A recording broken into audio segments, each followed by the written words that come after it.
masks were initially worn to ward off evil spirits, as people believed that on Halloween, souls would come back to walk the earth, looking for lives to take with them.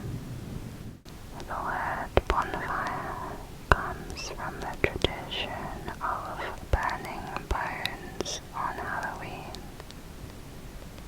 This is another tradition that originates from the Celtic Samhain festival. They would gather bones and cuttings from crops to create a huge fire called a bonfire.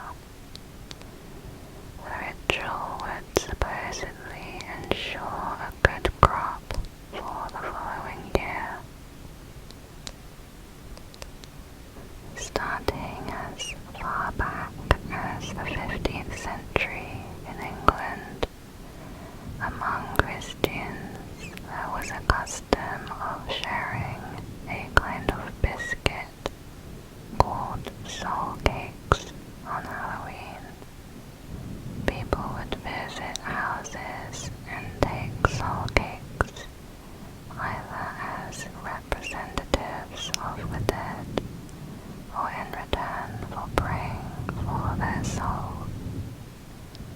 They would ask for mercy on all Christian souls for a soul cake. This practice was called souling. In Welsh mythology, there is a legend about a spirit deciding who will die next. The spirit is named Angelista, which means recording angel. It appears at the Llangenyw yew tree. Devil's Night is a name associated with October 30th, the night before Halloween. It is particularly associated with serious vandalism and arson seen in Detroit, Michigan. Devil's Night made its way to Detroit in the 1930s. Traditionally, city youths engaged in a night of mischief or petty criminal behavior, such as egging, leaving rotten vegetables, or flaming bags of dog poop on doorsteps, toilet papering the trees, etc., which caused little or no property damage.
bodies were preserved, and even the hair was still intact. Many of the bodies are the remnants of ceremonial Halloween sacrifices. The clothes and their grooming revealed these were the dead of the ruling classes. These were the ritualistic murders of kings committed on Samhain. If that year had been a hard one, tormented by plague or famine, the people would hold the king responsible. The failed king would be sacrificed on Halloween and then replaced, his body thrown into the bog.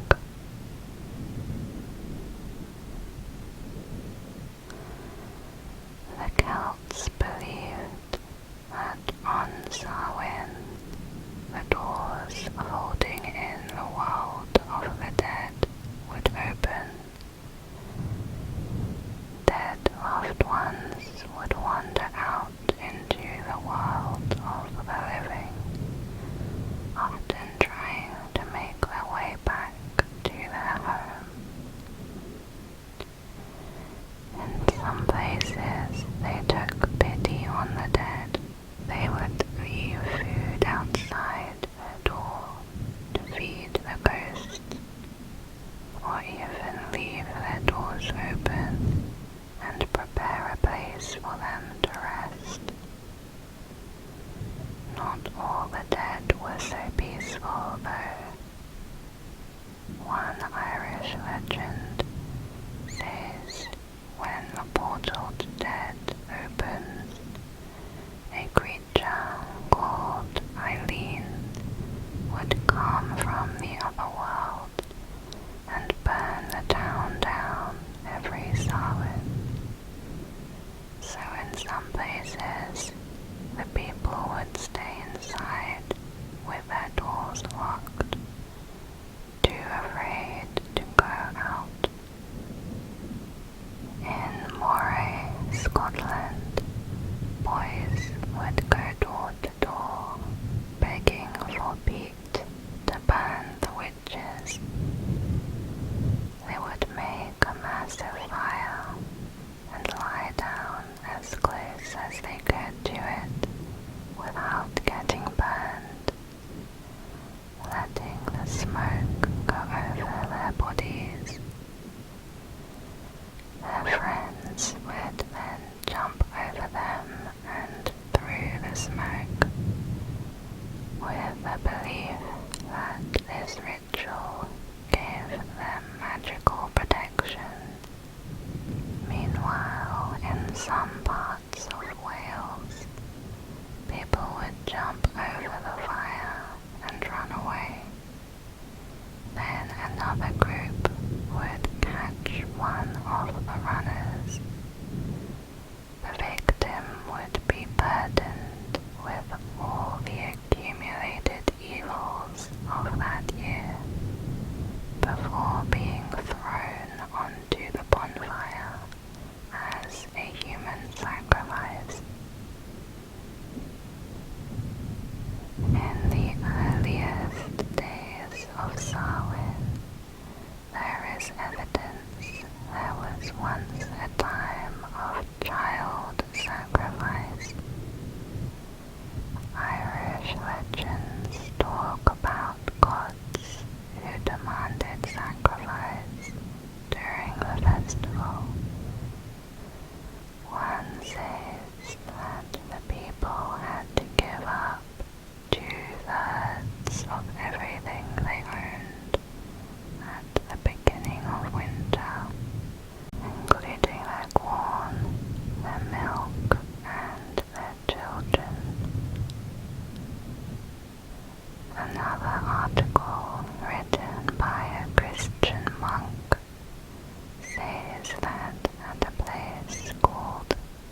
not claim his soul.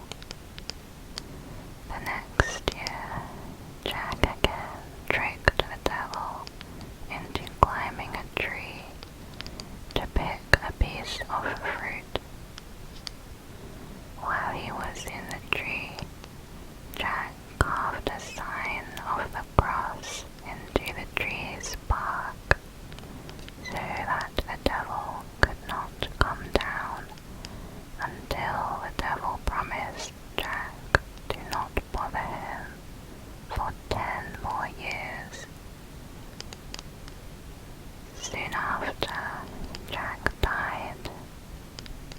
God would not allow him into heaven, and the devil had promised not to claim his soul, so would not allow him into hell.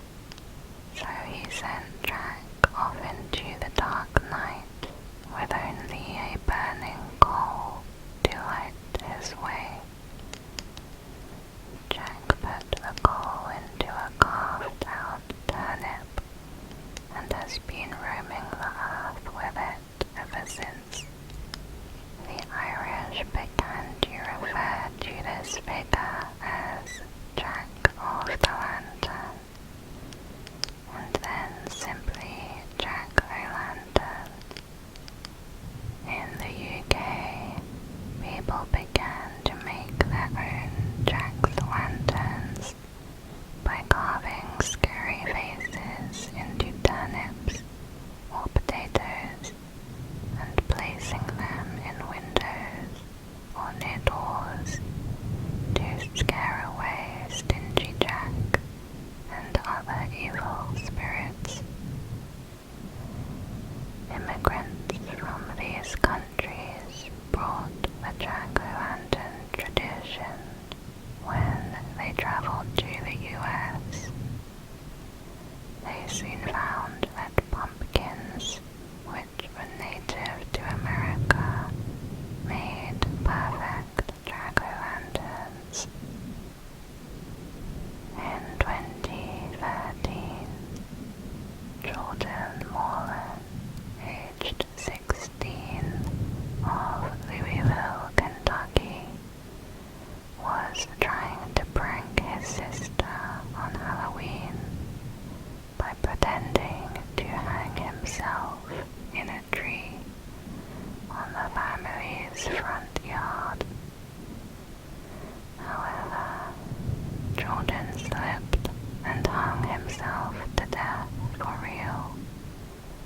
The family didn't think Jordan was in trouble when they initially saw him hanging in the tree, as they assumed he was pulling another of his Halloween pranks. By the time they realized what had happened, it was too late.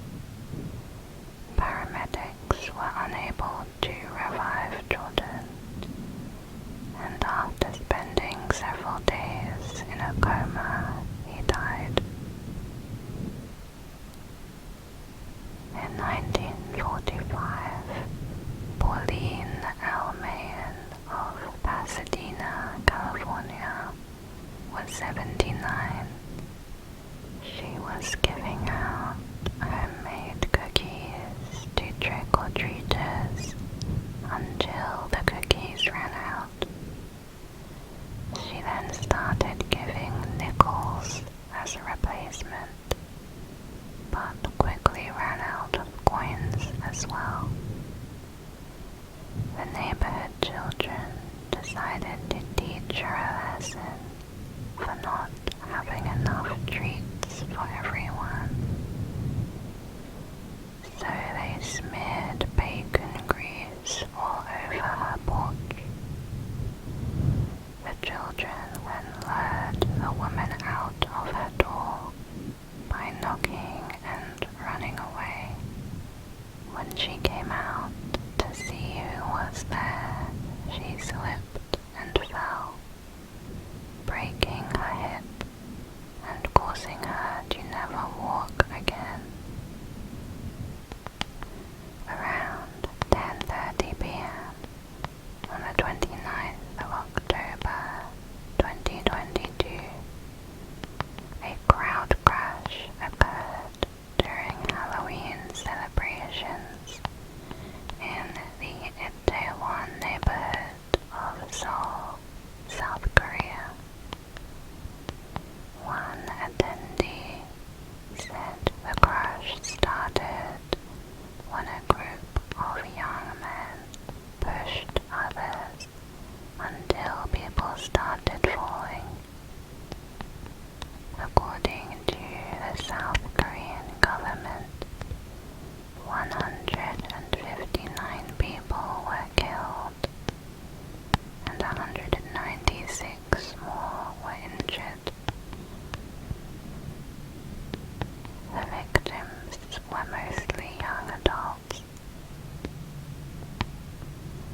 The first call to the emergency services was made at 6:30 p.m.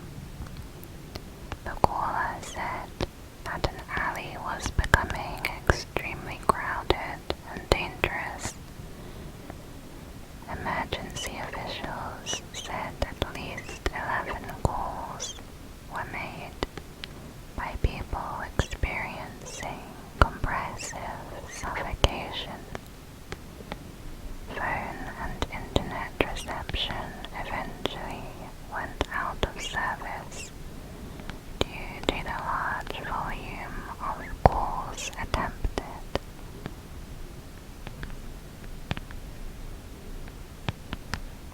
In 2006, a 15-year-old Pennsylvanian thought it would be funny to egg the local electric company station for Halloween.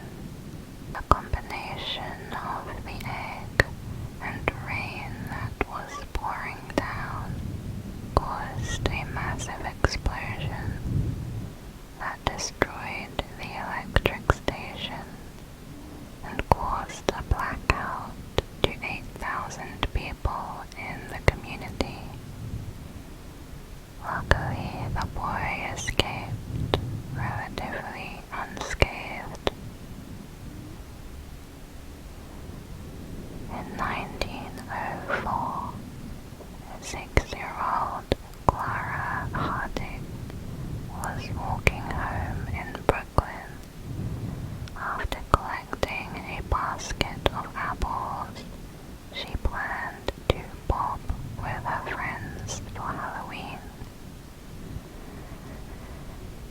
Suddenly, several boys wearing masks jumped out of a doorway and started hitting her with a sack filled with flour. Partially blinded by the flour, she tried to escape but stumbled into the street and was run over by a trolley car. Sadly, she passed away before she could reach a hospital. In 2009, a woman in Granville, New York, was charged with a misdemeanor after her Halloween prank ended up killing her friend. Inspired by a prank she had seen on television, the 49-year-old woman decided to spike the punch at a Halloween party with Vicine eye drops. Apparently, she thought the Vicine would make her friend woozy and ill. However, the eye drops cause serious medical issues when consumed, including respiratory failure. The woman who was pranked had no idea what happened to her, but she quickly collapsed after drinking the Vicine and later died. Several other people at the party became seriously ill as well. The woman who spiked the punch was later charged with misdemeanor assault, causing bodily harm. In Texas in 1974, Ronald O'Brien laced 5 pixie sticks with potassium cyanide and planned on killing 5 local children. Among them was his son. His plan was to blame the poisonings on a neighbor, while O'Brien would collect the large insurance policy he had taken out on his young son.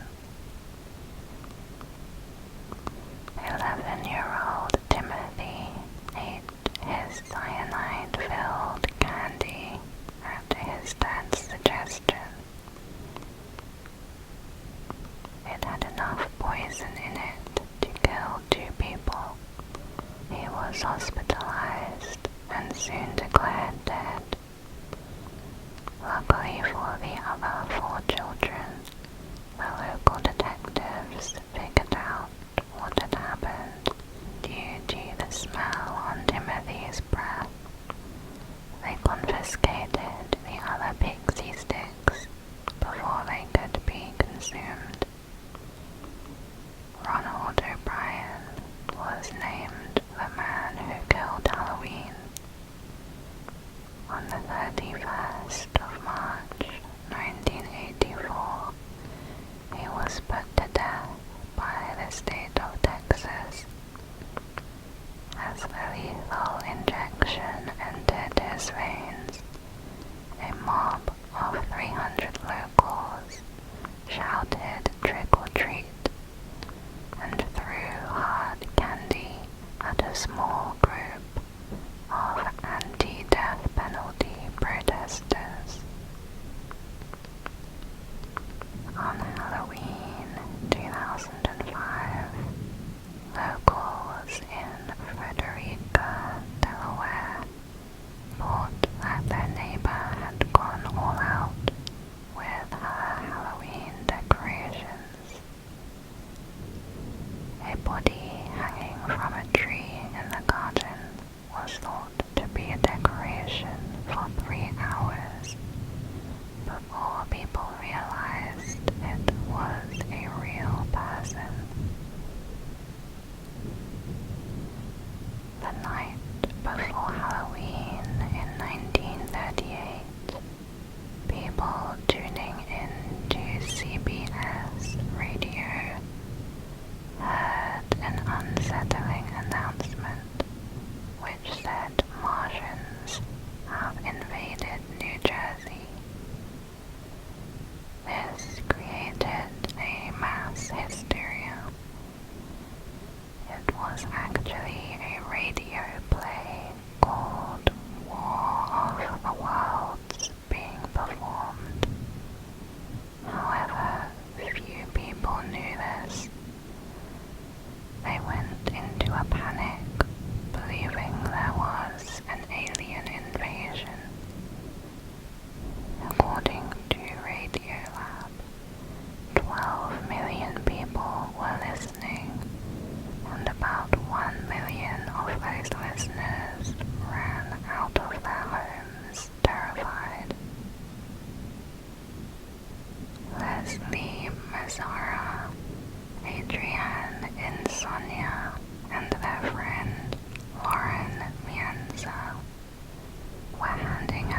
sentenced to 20 years in prison. He maintained his innocence, and in 2018, the court vacated his conviction. In 2020, the case was reopened to the public. Yoshihiro Hattori, a Japanese exchange student, went out on Halloween night in 1992. He was heading to a party in New Orleans. Unfamiliar with the neighborhood, Hattori struggled to find the event. When he thought he found the house, he knocked. When he got no answer, he walked back towards his car. Suddenly, the door of the house opened, and Hattori said, "We are here for the party." But the man in the doorway shot Hattori with a revolver. Hattori was at the wrong address. When police questioned the homeowner, Rodney Pierce, he claimed he had been scared and thought the student was trespassing on his property with criminal intentions. Pierce was charged with manslaughter, but he invoked the castle doctrine, where Americans can claim they have the right to apply lethal means to protect their home. He was found not guilty by a jury. 21-year-old Bronx resident Carl Jackson and his girlfriend went to pick up her son from a Halloween party in 1998. Teenagers threw some eggs at their car. Carl got out of the car to yell at the pranksters to stop. In response, one of the teenagers pulled out a gun and shot him through the head. He died instantly. 17-year-old Curtis Sterling was charged with second-degree murder and criminal possession of a weapon. He served 20 years. According to the New York Times, he received a card in the mail every Halloween that said, "I'm glad you're still there," from Carl's mother. In 2014, a man dragged a headless body out of his apartment and then kicked the head to the other side of the street. People thought it was a Halloween prank. They only realized it was real when a person tried to move the body out from the middle of the street. The body was that of Patricia Ward, whose son had a history of mental illness. One night he decapitated his mother. Then after leaving her body in the street, he jumped in front of a moving train. In 1990, 15-year-old William Anthony Odom accidentally hung himself while performing a gallows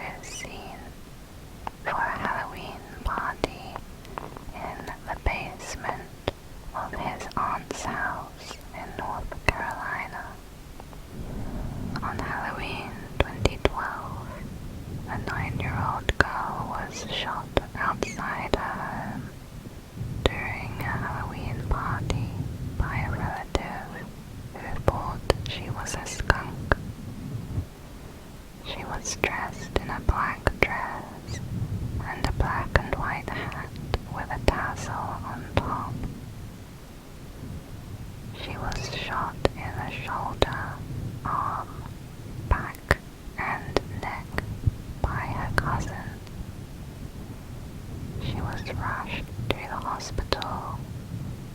She lived, but sustained serious damage to her spine and organs.